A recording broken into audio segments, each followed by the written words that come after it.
Hello and welcome to Know Before You Go for the 17th Sunday in Ordinary Time. I'm Father Scott Steinkerchner, and we have a lovely gospel today from John, multiplication of the loaves and the fishes. Of course, all the gospels have this story, but John's take is a wee bit different. And John bases his story on two Old Testament references that if you're not looking, you don't quite catch on in a telling of the story. The first one is he's making reference to Elisha, the prophet, who multiplied the barley loaves for people who were hungry.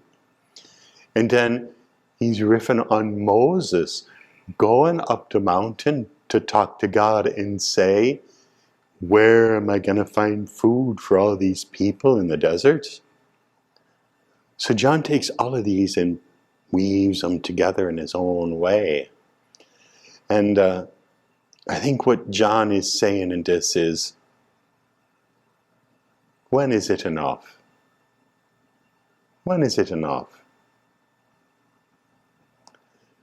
You see, John tells us at the end of his gospel, out of all of the stories I could tell you, we'd be here forever. I'm telling you these, so that you may come to believe, and in believing, have life. So has he told us enough stories? Has he told you enough stories? We see in this gospel, people are following Jesus because they saw him healing the sick. They believed in the miracles and they wanted to see more. And so they see more, this multiplication of the loaves.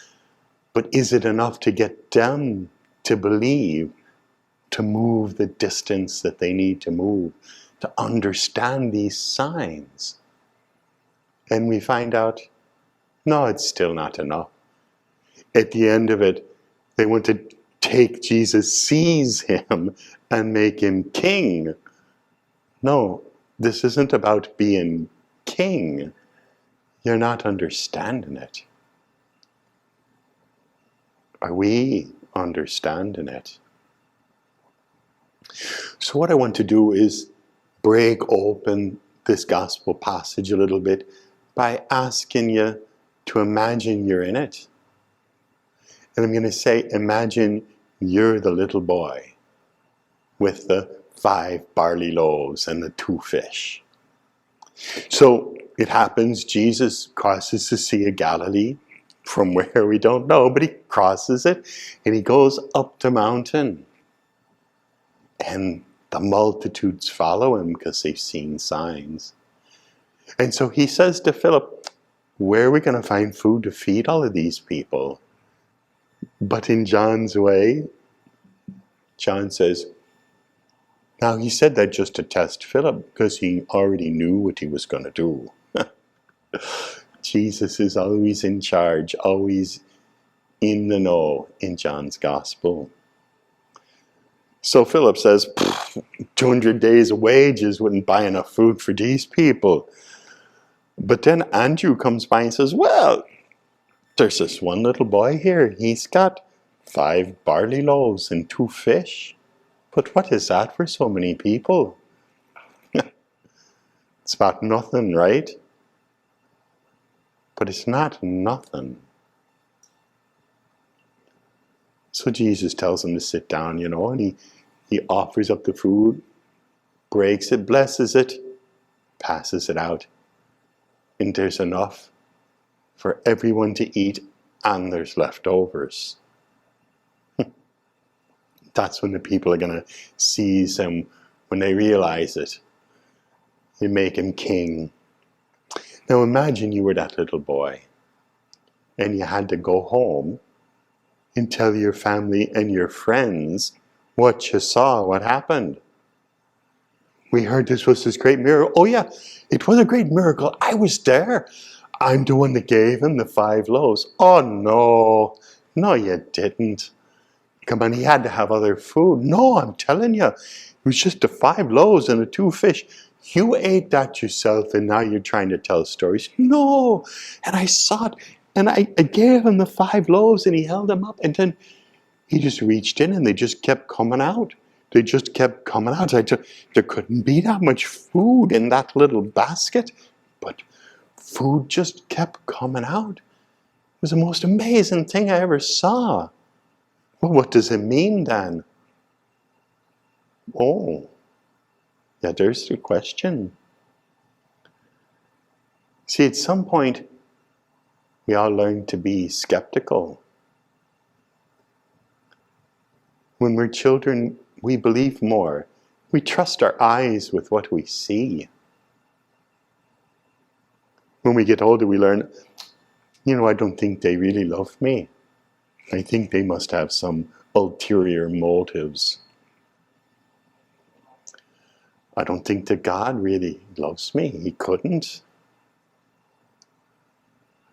I don't think that was really a racist comment I saw. They wouldn't do that. But we learn to trust our eyes. We need to learn that better. But children do that. This little boy, I think, trusted in what he saw. Would you? What would be enough? When would you have seen enough that you would believe that there's something amazing going on here?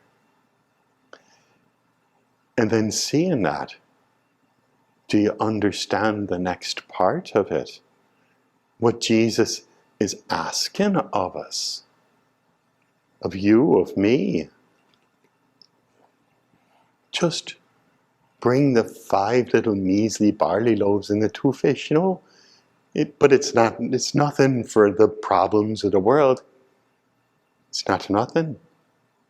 And it's enough if you give them to God.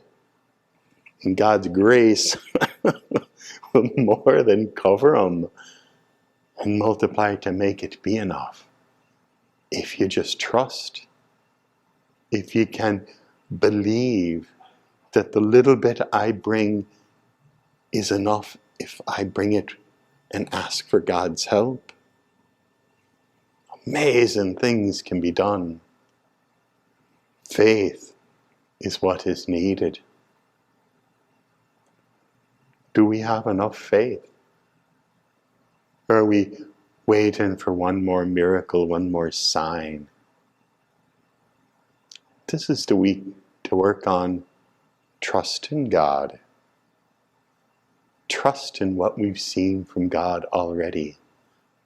And letting that change our lives, change our hearts. Maybe to have the faith of a child. Something to work on at least. God love you.